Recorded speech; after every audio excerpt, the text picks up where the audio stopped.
கடலூரில் ஓரிரவில் அடுத்தடுத்து 8 கடைகளில் பூட்டை உடைத்து பணம் மற்றும் பொருட்களை திருடிச் சென்ற சம்பவம் வியாபாரிகள் மத்தியில் அதிர்ச்சியை ஏற்படுத்தியுள்ளது.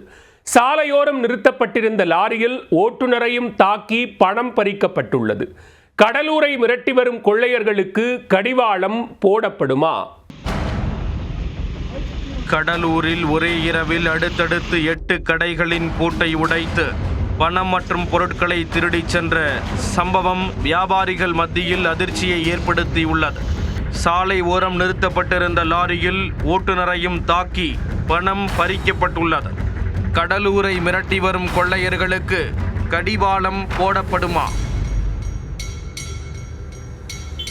கடலூரில் நள்ளிரவில் ஆள் நடமாட்டம் இல்லாத நேரம் பார்த்து களவாணி கும்பல் ஊருக்குள் உலாவி உள்ளது.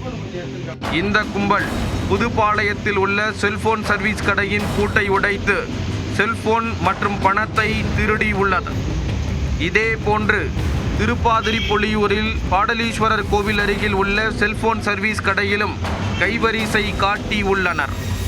தொடர்ந்து பேக் விற்பனை செய்யும் கடைக்குள் புகுந்தும் பணம் மற்றும் பொருட்களை திருடி உள்ளனர். நத்தப்பட்டு பகுதியில் டெய்லர் கடை, மருந்து கடை மற்றும் ஹெல்மெட் விற்பனை கடைகளுக்குள்ளும் திருடர்கள் புகுந்துள்ளனர். கடலூர் மற்றும் அதன் சுற்றுவட்டார பகுதிகளில் ஓர் இரவில் 8 கடைகளில் பூட்டை உடைத்து பணம் மற்றும் பொருட்கள் திருடப்பட்டது வியாபாரிகள் மத்தியில் கலக்கத்தை ஏற்படுத்தியுள்ளது. இது தொடர்பாக போலீசார் வழக்கு பதிந்து சிசிடிவி காட்சிகளை ஆய்வு செய்து விசாரணை மேற்கொண்டு வருகிறார்கள். அத்துடன் கைரேகை நிபுணர்கள் வரவழைக்கப்பட்டு தடயங்கள் சேகரிக்கப்பட்டு விசாரணை தீவிரப்படுத்தப்பட்டுள்ளது.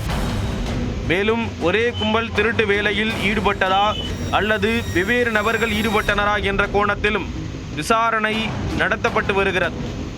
இதனிடையே கடலூர் மாவட்டம் குள்ளஞ்சாவடி அருகே உள்ள தம்பிப்பேட்டை பகுதிக்கு டிப்பர் லாரி ஒன்று வந்துள்ளது. இந்த லாரி திண்டிவனம் பகுதியிலிருந்து ஜல்லிக்கற்களை ஏற்றிக்கொண்டு குறிஞ்சிப்பாடி நோக்கி சென்றது. அதிகாலை 4:30 மணியளவில் தம்பிப்பேட்டை பகுதியில் லாரியை சாலை ஓரமாக நிறுத்திவிட்டு ஓட்டுநர் ஓய்வெடுத்துள்ளார். அப்போது அங்கு வந்த 2 மர்ம நபர்கள் லாரி ஓட்டுநரை மிரட்டி பணம் கேட்டுள்ளனர். அதற்கு பணம் இல்லை என்று கூறியவரை தாக்கிய மர்ம நபர்கள் லாரியின் கண்ணாடி மற்றும் முகப்பு விளக்குகளை உடைத்துள்ளனர். பின்னர் லாரி ஓட்டுநரின் செல்போனை பறித்து சாலையில் எரிந்து உடைத்ததுடன் அவரின் பாக்கெட்டில் இருந்த 25,000 ரூபாயையும் பறித்து கொண்டு தப்பி ஓடி உள்ளனர். இது குறித்து லாரி ஓட்டுநர் ராஜி குள்ளஞ்சாவடி காவல் நிலையத்தில் புகார் அளித்துள்ளார். அதன் பேரில் வழக்கு பதிந்த போலீசார் லாரி ஓட்டுநரை தாக்கி பணம் பறித்த கொள்ளையர்களை பிடிக்க தீவிர தேடுதல் வேட்டையில் இறங்கி உள்ளனர். கடந்த 2ஆம் தேதி இதே போன்று கடலூரில் 3 லாரி ஓட்டுநர்களை தாக்கி அவர்களிடம் இருந்து பணம் மற்றும் செல்போன்கள் பறிக்கப்பட்டன. இதில் தொடர்புடைய புதுச்சேரியைச் சேர்ந்த மொட்டை விஜய் போலீசார் என்கவுண்டரில் சுட்டுக் கொல்லப்பட்டார். இந்த பரபரப்பு ஓய்வதற்குள் கடலூரில் மீண்டும் லாரி ஓட்டுநரை தாக்கி பணம் பறித்துள்ளனர். இது லாரி உரிமையாளர்கள் மற்றும் ஓட்டுநர்கள் மத்தியில் அச்சத்தை ஏற்படுத்தியுள்ளது.